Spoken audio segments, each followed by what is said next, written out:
Hello everyone, welcome back to another video. Today I will show you how to check TikTok user ID.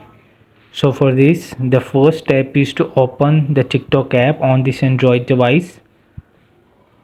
So when it's completely open the TikTok app, so you will go on the right below profile icon.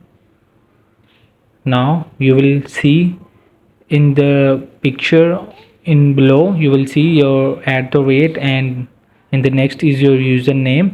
You will just hold it and it will be username copied. So this is your username. You will have to copy it and paste it on social media platform where you want to paste it. So I will just open the WhatsApp and send it to my friend so they can reach out me on TikTok. So you will see I will send it. So hope this video help you. Please don't forget to like and subscribe and get notified for more videos.